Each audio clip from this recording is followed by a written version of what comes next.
I love to be in nature. It empties your mind. I would like to show other people how beautiful the nature is. And I don't want to shoot like a documentary shot. I would like to transport some of my feelings I had when I was there. One day I got a Canon newsletter, and I've seen they got a gallery too, so why not upload them to Canon as well? And some of them were recognized. I'm Henrik Spranz and I'm a German living in Austria. I'm a software developer and I'm real passionate about landscape and macro photography.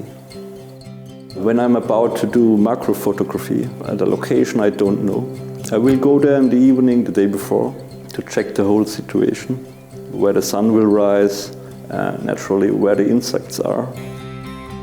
If I found an interesting insect, I will try to separate the grass from the rest around it, so I've got a clear view. Whenever you find a beautiful insect like a butterfly, you tend to focus on it and forget about the background. So perhaps you can find a way to make a blurred background with a nice bouquet.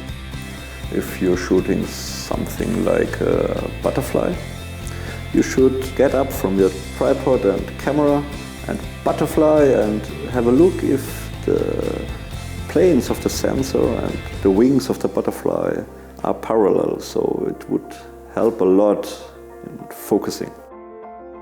In macro photography, sometimes it's like painting on your sensor.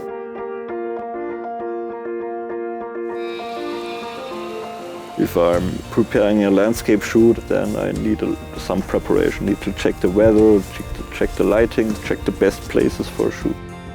Most of the time when I'm doing landscape photography, I use a low point of view. So I set up the tripod, and one important thing is to level it.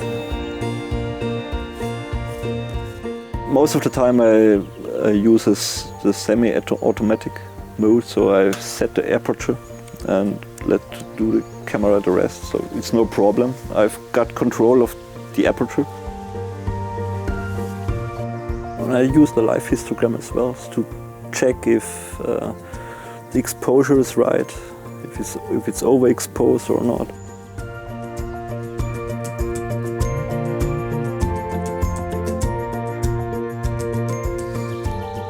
If I'm on a long hike, I take only 2 lenses with me. A smaller tripod with less weight, so I reduce it to the absolute minimum. The equipment is probably not essential, but I've just want to have a good feeling using it. And I like to use Canon gear because I feel perfectly comfortable with it. I've learned not to take pictures if the conditions aren't worth it. Sometimes when you're up for landscape photography, you find something completely different, like an orchid. And it's good to have a macro with you all the time, so you can switch focus. I've used the back of my tripod as a bean bag. If there's sun shining directly on the orchid, you need to use a diffuser. When I'm doing a shot of an orchid like this, I'm that focused I forget everything around me.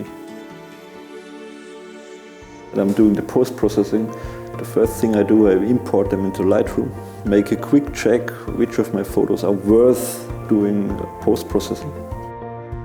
And then I do some basic things, like looking for the correct histograms. I increase a little bit the details, and then I export them to Photoshop to do the fine-tuning, to make them look more crispy and more colorful. Doing landscape and macro photography is combining many things I like, being in nature, being creative. I wouldn't die without landscape or macro photography, but life would miss a kind of shining light.